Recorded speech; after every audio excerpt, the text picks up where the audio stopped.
function of man is to live, not to exist. I shall not waste my days trying to prolong them. I shall use my time. Says that death is not waiting behind that door right now. Every second you are between life and death. One day it just stays with this, then this is going to happen. So in the moment where you realize it could be my last action right now that I do, having this type of thought on the mind, it could be your last, hopefully makes you wake up to really focus on the things that are important for you. Because many things are starting to fall away when somebody tells you, look, you only have one more week to live. Many problems that at the moment people are caring about, they would just disappear. Then they wake up and realize this shortness of life, how precious it actually is that we are able to be here. One thing I've noticed about you is you are in a constant state of fear, worry, and doubt. And I need you to remember that where gratitude exists, fear cannot. You need to wake up every single morning and reroute yourself in what you're grateful for, the trials that you've had to overcome. You can be grateful for the goals that have yet to be achieved. See them in your mind, give gratitude as if they've already happened, and watch how your life changes. Genius adores isolation. You want to get into flow state and do beautiful work. Vincent van Gogh. He only sold 2 paintings, but he's Vincent van Gogh. I would say it's absolutely essential to leave the world regularly, to do your best work, to get into flow state. You can be in the world or you can do your finest work. You can't do both. Master imagination. Be capable of closing your eyes and transporting yourself to an alternate reality in which you can immerse yourself at any given moment. Explore this alternate reality. Identify every detail of every aspect within the environment. Make it so vivid, so real that you can smell the misty air, feel the chill breeze, and see each blade of grass that blows with the wind atop the rolling hills. Bring this vision back and write it down, every last detail, and bring it to life. Create a mood board. Listen to music that matches the environment. Light a candle that matches the scent of the environment. Wear clothes that you could see yourself wearing in that environment. Do everything in your power to bring yourself closer to that vision.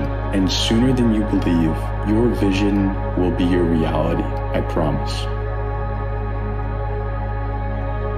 Everything that you want but you don't have is outside of your comfort zone. And what I have learned in my potential path journey is that there are trade-offs all along the way. At every critical juncture in a person's life, if they want to go to the next level, they don't go to the next level by just stepping up. They go to the next level by realizing they've got to give something up to go there. And the way this works is the higher you go, the higher the price. Afraid of what other people think. In Meditations, Marcus Aurelius says, we all love ourselves more than other people, but for some reason we care about their opinions more than our own. The great British writer Cyril Connolly said, some people are afraid even to kill themselves for fear of what the neighbors might think. And the idea is we're held back by the opinions of people we've never met, the opinions of people we don't care about, the opinions of people we don't agree with on anything else, right? We are held back on what they might think of what we might think or say or do. And this holds us back from the things that we're capable of doing. We are way too obsessed, and chances are you're way too obsessed with fixing things. You want your life to be different, right? You're saying, this needs to change, this needs to change, this needs to change. But that's only one part of you. There's another part of you that doesn't want things to be different, right? That wants to stay at home, that wants to hit the snooze button. And if you want to master your life, you need to take control of all parts of you. You need to understand all parts of you. And we spend way too much time trying to fix our problems without even understanding, where did this come from? How does this manifest? How does it affect me? So spend a little bit more time or a lot more time with yourself, understanding your conflict. Don't even try to fix your problems, just understand them. That's the one thing that needs to change. And if that changes, then you will be amazed at how easy everything else it'll be like dominoes, where once you understand yourself, then a lot of things will start going positive in your life. You've spent so much time trying to meet everyone else's expectations, trying to fit into their idea of who you should be. But what would your life look like if you lived it for you? Not for their approvals, not for their applause, but for the quiet moments when you can say, this feels right. Because when it's all said and done, you're the one who has to live with your choices. So make them count for you. When things come to an end, we often feel it's final, but it's actually the chance for transformation. I was reminded of this the other day when I was going for a run through the woods, admiring the fallen leaves on the ground. Those leaves were not at end of life. They were going back into the earth. They were nourishing the soil. They were giving the chance for new life, for new growth. And like the leaves, we have to be able to embrace change. We have to let go of what no longer serves us. Give yourself the chance for renewal. So when life gets hard, when you start to feel weighed down, remember the beauty of fallen leaves. And when you feel like you're falling, remember it's your chance for transformation. It's your chance to create space and vibrancy in your life.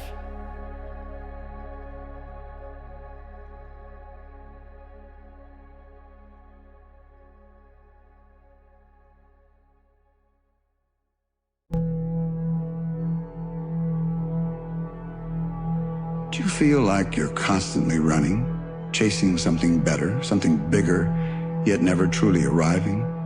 Like no matter how far or how fast you go, something's still chasing you? The truth is, you're not running toward anything. You're running away.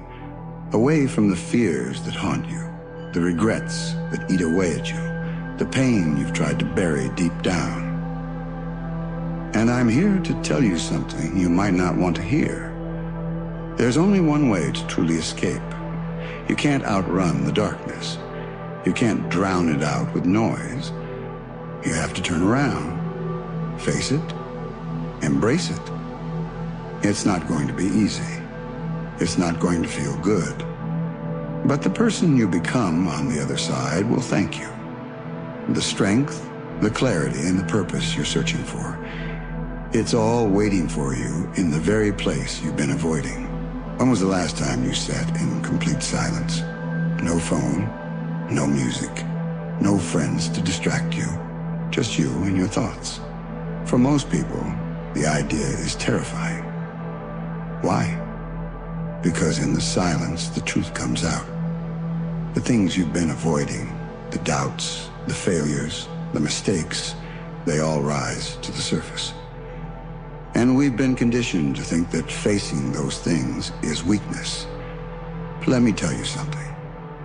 The true weakness is avoiding them. Running from your demons doesn't make them disappear. It only gives them more power.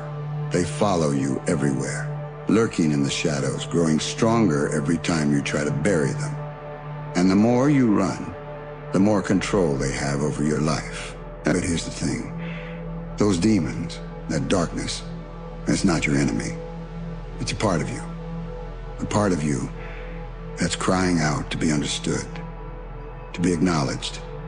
And the moment you stop running, the moment you turn around and say, I'm ready to face this, that's the moment you take back your power. Solitude isn't loneliness, it's freedom. Freedom from the expectations of others. Freedom from the noise of the world. It's a chance to connect with yourself, to understand who you really are and what you really want. And here's the best part. When you embrace solitude, when you embrace the silence, you stop seeking validation from the outside world. You stop comparing yourself to others. You stop living for everyone else and start living for yourself.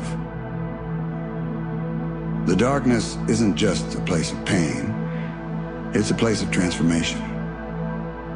When you go into the darkness, you're forced to confront everything you've been running from. Your mistakes, your regrets, your fears. And at first, it's going to hurt.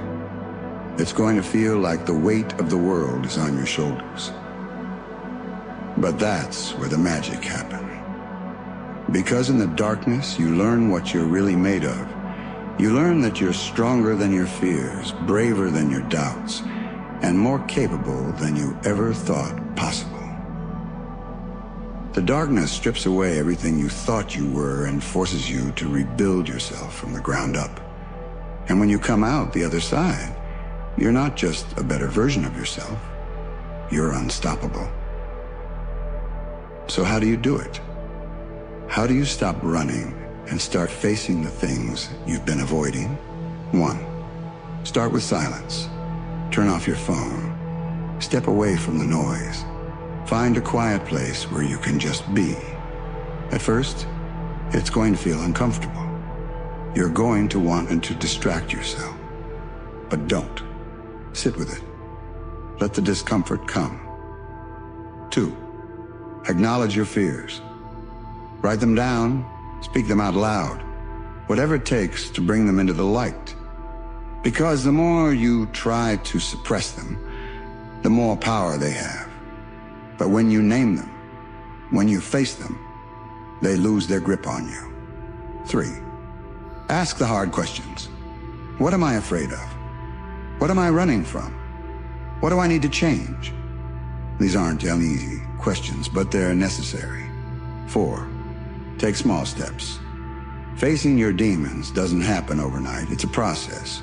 Start small. Spend a few minutes each day in silence. Reflect on one fear at a time. And as you get stronger, take on bigger challenges. 5. Be patient with yourself. Growth isn't linear. There will be setbacks. There will be moments when you feel like giving up. But don't. Remember, every step you take toward the darkness is a step closer to your true self. When you turn around and face your demons, you don't just conquer them, you transform them. You take the pain that once held you back and turn it into fuel for growth. You take the fears that once controlled you and use them to push yourself forward. You take the darkness that once consumed you and turn it into your greatest strength. And here's the thing. Once you've faced your demons, once you've embraced the darkness, you're no longer afraid of it. You carry that strength with you wherever you go. This isn't just about motivation. It's about transformation. It's about stepping into the person you were always meant to be. So stop running, stop hiding, turn around, face the darkness. Because everything you're searching for, your strength, your purpose, your peace, is waiting for you on the other side.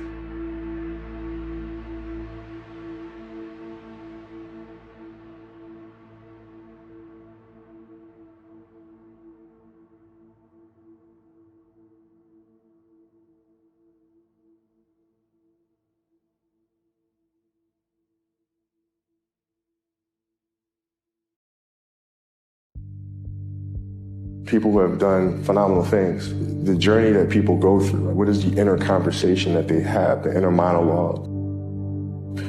How do each of us navigate through our own insecurities, our own moments of doubt? And then when you have those doubts, understanding where those doubts come from in the first place. I think once you understand that, then really you can create anything you want. It's just a matter of first how to navigate the journey of the self. And once you have that, you can be dropped into any industry whatsoever and you can figure it out. Do not become a slave to your own mind. Your thoughts dictate your actions, and your actions dictate who you are. The first step to realizing your full potential is to think clearly and think positively.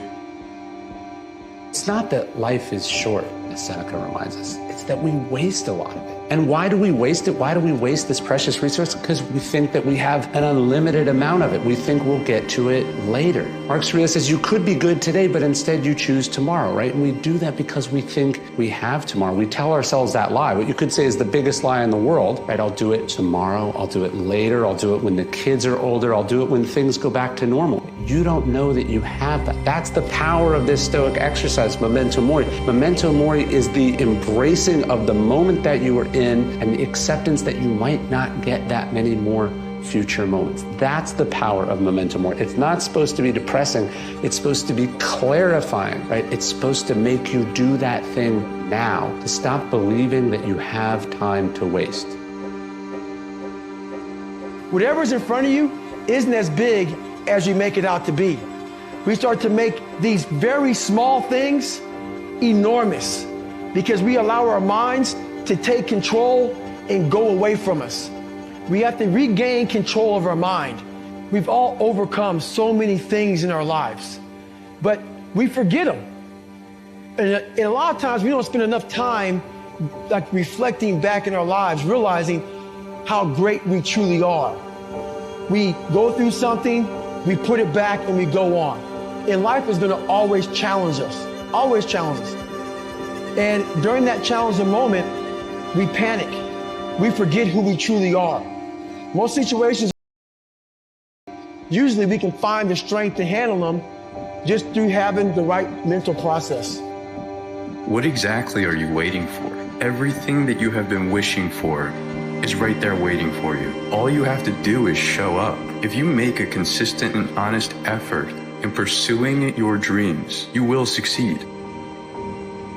You want to get to a level where you can't even believe that this is your life. That's how I feel. And I also know that anybody can do it. That anybody can do it. You just have to begin to look at yourself as the machine, in that you are not the person that created you, not the person that created the bad programming that you were forced to learn to operate with, but you are the person that has complete control to reprogram it and start version 1 of you right now. You are now the platform, and you are going to be able to continuously upgrade yourself, guide your evolution in a harmonious and peaceful way where you will continuously now achieve your goals, reach your milestones, become the person that you always dreamed you could be. And at the end of it, you've now developed the skill to continuously get better and better at operating you, the machine, till the day that you die. How can you beat someone who cannot fucking quit? How can you beat someone who every time they go through a hard time, they get better and they get stronger instead of getting weaker and getting demoralized? How can you beat someone who looks back on all the tests that they've had and said, yeah, that wasn't shit, dude, okay? As opposed to the person who's like, oh my God, I can't believe this happened. And then in 2 months, another thing happens. Oh my God, I can't believe this happened. It's gonna be the person who has a stoic mentality, who looks at it and says this, okay, all right, we'll get through it. And then the next thing happens. Well, won't do that again, but we'll get through it. You can't buy what you're looking for. Nobody can give you what you're looking for. What you're looking for is on the other side of thousands of days of unrecognized work that feel like they won't pay off, but eventually do in the biggest way. The confidence you need to carry out the life you want is an earned characteristic, and that is why it's so valuable. Discipline exists only as a result of doing the things that most people are not willing to do. So recognize that what you're searching for is a tall mountain to climb, but there's no sense in letting that scare you. Just start taking the steps.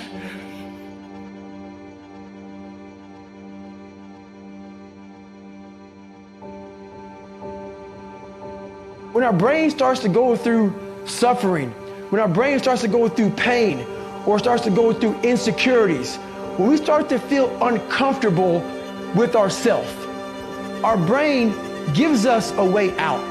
And that way out is usually quitting or taking the easier route. If we're able to look at ourselves and face whatever we're running from, we can do a lot more than we think. You feel pain, you feel suffering, you feel discomfort, you stop right there. Everybody has a wall in their mind. It's a wall, and it stops us from going further. Most walls have a door or a window. You have to find that. You have to have the courage to find that. And once you open that door or that window, you'll realize how much further you can go.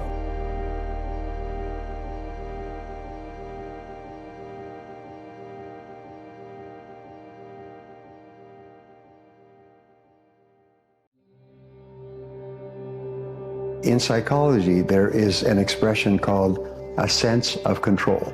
People are happy when they feel they are in control of their lives. And people are unhappy when they feel they're out of control or controlled by other circumstances. So the starting point would be to teach people to set goals.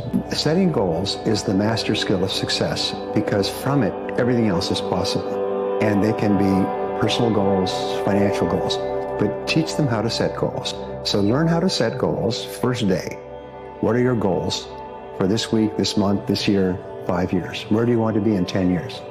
You can change as you get new information, but start off with an idea of where you're going. And then make plans to achieve the goals.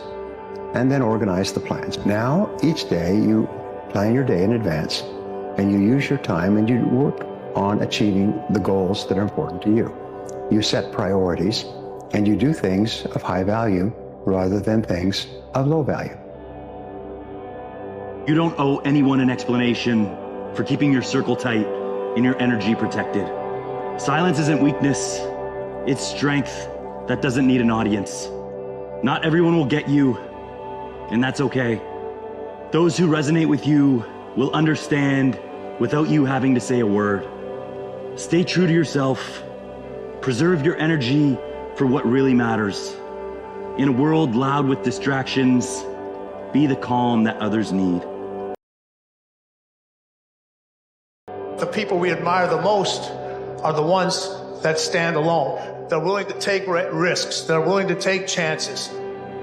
They're willing to be outliers that don't follow the rules, that understand what it takes to be great, understands you have to be different in order to succeed.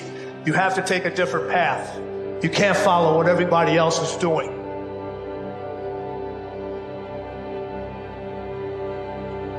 Who you are today is going to continue to be the person you are if you don't change anything about you or around you. You have to start looking and saying, who am I affiliating with?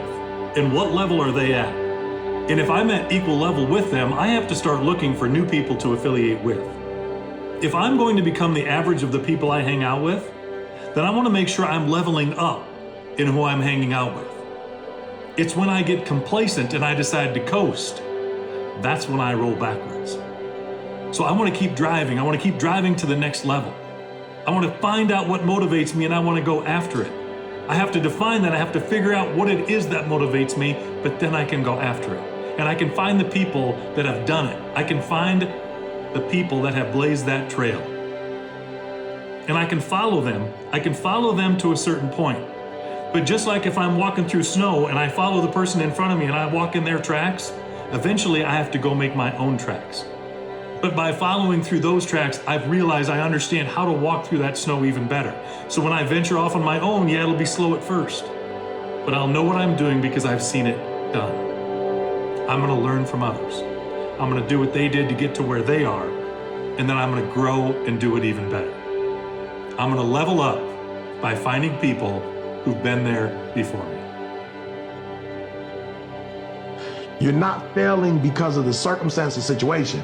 You're failing because mentally you let the circumstance and situation make you stop laying bricks. And you're not successful because you keep laying bricks, not laying bricks, laying bricks, not laying bricks. If you would just lay bricks regardless. The way I do it is I ask myself what's true. You can write a narrative in your head and spin yourself down a negative path and beat yourself up and second guess and go back. But what's true is you made what you thought was the best decision in the moment, and then you leave it behind. You know, I have a mentor of mine that says, learn the lesson, leave the event. You leave the event behind and you learn everything you can from it, and there's no going back. What are you doing? Yes, you. What are you doing? You stop hoping. You stop dreaming. You stop setting your expectations high. What are you doing? That's not the you that's always been you. What are you doing? You've let them get in your mind. You've let them lower your expectations. You left trials, tribulations, no's after no's bog you down. What are you doing? No one will believe in you until you believe in you, and then the more you believe in you, the more the world will start believing in you. Another way to shape it is every visionary was initially ridiculed before they were revered. So I want you to think about that. Believe in your vision, your mighty possibility. Go out there and do the work required to make your vision real. And if you do it step by step, day by day, eventually the world will say, wow, you're a genius. Challenging times blow. I mean, when I think about periods of my life that were just an absolute struggle, financially, emotionally, in relationships, it's horrible. And here's what I would always tell myself. This challenge is molding and shaping and strengthening me in ways that I didn't know that I needed. Because the thing about strength in life and character and resilience is those things, like steel, they're forged in the fire of your life. And so you create that when things are hard. And so just keep waking up and doing the best that you can, and know that one of these days you're going to wake up, you're going to get through it. You're going to see a stronger, braver, and more resilient you staring back at you. Everything in your life right now, everything you have, everything you do not have right now, are all results of your past actions. And that's hard to accept for a lot of us. But until you accept that, you will not be able to move forward. And when you do accept that, you take ownership and control over your life.